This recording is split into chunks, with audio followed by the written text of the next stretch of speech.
Ben Shelton advances to U.S. Open semifinal against Novak Djokovic. Shelton, 20, becomes the youngest American man to reach a U.S. Open semifinal since Andy Roddick in 2003. There was a time when a U.S. Open quarterfinal match between two big-hitting American men could just be referred to as tennis, rather than a historic night for the sport in this country. This is the way the home Grand Slam tournament would always be for the country that has won the Davis Cup, the team event contested by several nations, more than any other. But it wasn't that way, not for 18 years, and then on Tuesday night, two young black men, Frances Tiafoe and Ben Shelton, made it so again. They came to it from different places. Tiafoe, the son of a maintenance man at a tennis center in suburban Maryland.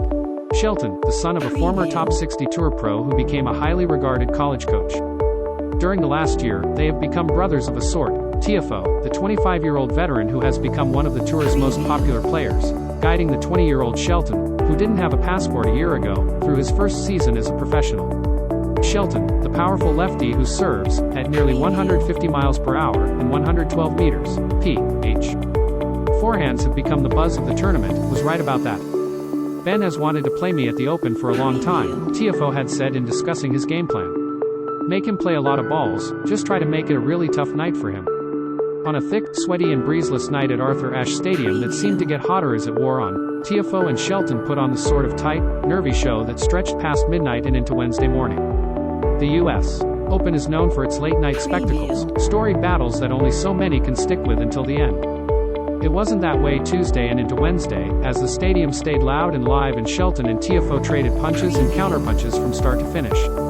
When it was over, Shelton had prevailed, 6-2, 3-6, 7-6, 7, 6-2. Shelton struck early, playing the first set like a loose, mid-career pro who had done this before, his arm-whipping serves and forehands as Tiafoe appeared tight and sloppy, giving up two service breaks and doing much of Shelton's work for him. But then Tiafoe reverted to form, resisting playing the match like a testosterone-fueled hitting contest.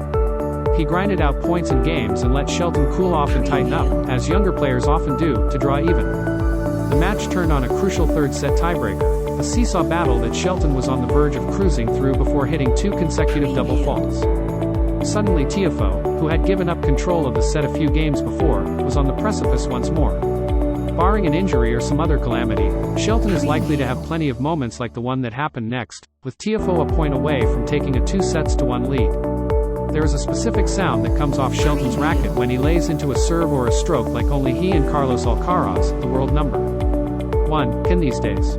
It's nothing like the familiar whop of strings hitting a felt ball, but more like a sledgehammer nailing a spike into a railroad tie. Tiafoe's serve was plenty good. Shelton's forehand return blasted onto the line inches from the corner.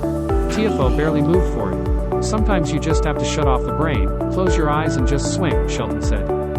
2 errors later, Shelton had the set and, for all intents and purposes, the match, breaking Tiafoe's serve in the first game of the 4th set and never looking back. Left it all out there tonight, Shelton said. Emotional battle. Next up is Novak Djokovic, the 23-time Grand Slam singles champion, in the semifinals on Friday. Doesn't get any better than that, Shelton said. Maybe it will.